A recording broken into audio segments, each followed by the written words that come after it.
tao na inosente dahil lang sa kanyang itsura. Kayo ang halimaw! Alviro! Huwag kaya ambulansya! Bilis! Alviro! Huwag kang bibitaw. Huwag kang bibitaw.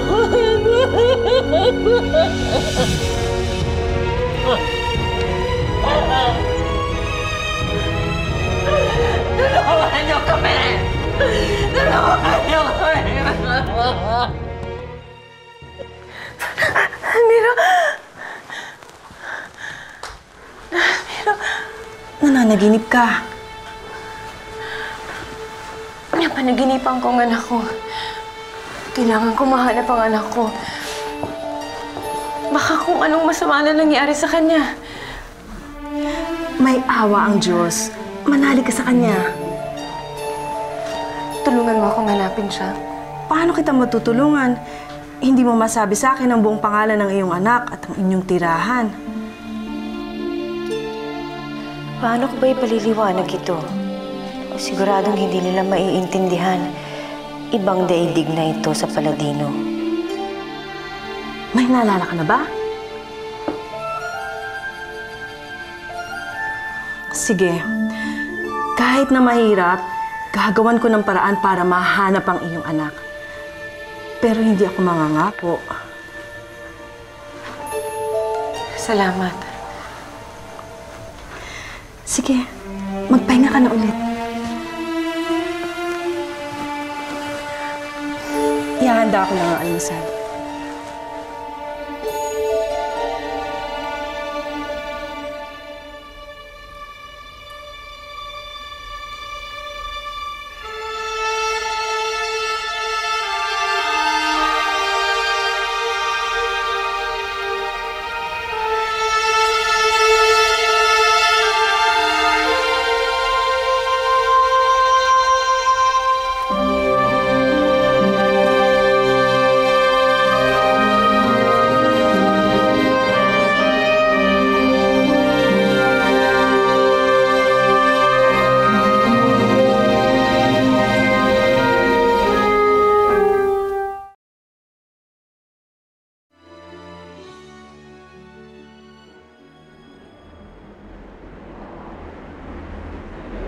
Tama, Rosada.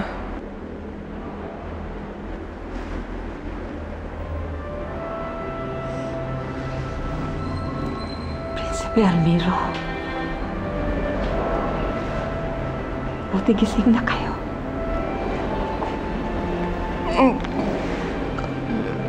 Ang likod ko. Nasugatan ka. Pero huwag kang mag-alala. Manghihilom din yan. Tulad ng mga sugat mo noon. Malulupit talaga ang mga tao sa kagaya kong pangit. Parang di pa sapat ang panalait nila sa akin. Ngayon, pinagbibintangan nila akong mamamatay tao. Kinausap ko na si Annexie. Aalis na tayo sa lugar na ito. Kahit saang lugar pa tayo pumunta. Kahit saang panahon. Hindi pa rin magbabago ang tingin sa akin ng mga tao. Dahil yung sumpa sa akin ni Bawani. Nasa panganib ang buhay mo dito, Prinsipe Alviro.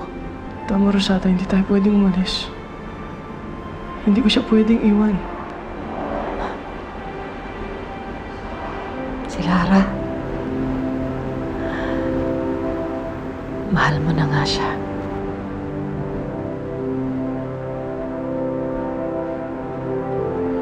Sige.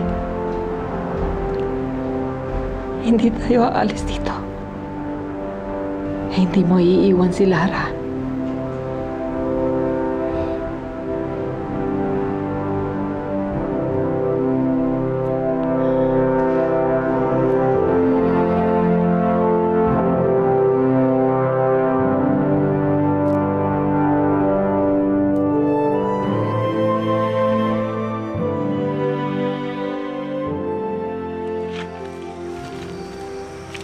Lara! Lara! Oh, teka, Uy, alam mo na ba na yung nangyari kay Almiro? Hindi. Naku, nasaksak siya, nasa ospital ngayon. Diyos ko. Teka, bakit ano nangyari sa kanya? Dinakip siya ng mga tanod eh. Paano siya daw yung halimaw na nagasik ng lagim dito sa Makupang? Naalala mo yung anak ni Mang Eseng? Di ba nabiktima yun ng halimaw? Yung gumanti siya, sinaksak si... Diyos ko. Sa likod, sinaksak siya. Teka, ano nang lagay niya? Nasa ospital pa daw eh, pero wag ka. Lahat yata ng tanod nandun nakabantay. Paano? Suspect pa rin siya dun sa mga patayan nangyayari dito sa atin. Pero minimalist sila. Walang kasalanan si Almiro.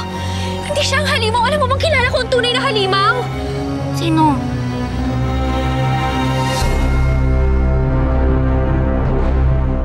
Si Prinsipe Nicolay? Opo. Siya po ang halimaw, Kapitan. Kaya dapat siyang hinuhuli at hindi si Almiro. Uy, Lara, magbinapana ka ng pagbebentang dyan, ha? Kasi alam mo, prinsipe yung kinakalaban mo. Hindi, pero yan. Pero Aling Luling, hindi po ako nagbibintang. Nakita ko mismo ng dalawang mata ko. Si Prinsipe Nicolay at ang kasabahan niyang babae ang mga halimaw dito sa atin. Ano naman ang ebidensya mo? Ebidensya? Oh, keta mo na? Natamimi ka? Bentang ka ng bentang. Wala ka naman palang ebidensya. Pero bakit po si Almiro ang dinakip ninyo? Wala akong kasalanan si Almiro. Kayo ba may ebidensya ba kayo na si Almiro ang halimaw? Wala naman, di ba? Bakit ba ayaw niyo akong paniwalaan? Lara, hindi kami naniniwala sa'yo. Kaya lang, hindi kami pwedeng sumang-ayon o maniwala sa sabi-sabi mo lang na wala kami tayong pinanggagalingan. Tsaka isang malaking tao si Prinsipe Nicolay. Malaking kahihiyan para sa amin yun. Kapag mataas na tao, nagdadalawang isip kayo. Pero kapag maliliit na tao at walang kalaban-laban kagaya ni Almiro, hinuhuli niyo agad kahit walang kasalanan. Lara, tara na. Lara man nakikinig sa'yo dito eh. Ba't ka na nga?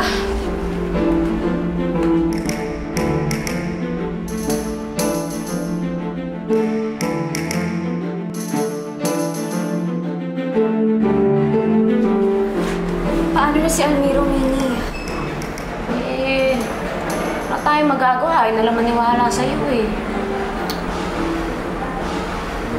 May naisip akong paraan para paniwalaan lang sinasabi ko. Ano yan? Kailangan kong iharap sa kanila ang tunay na halimaw. Si Nicolay.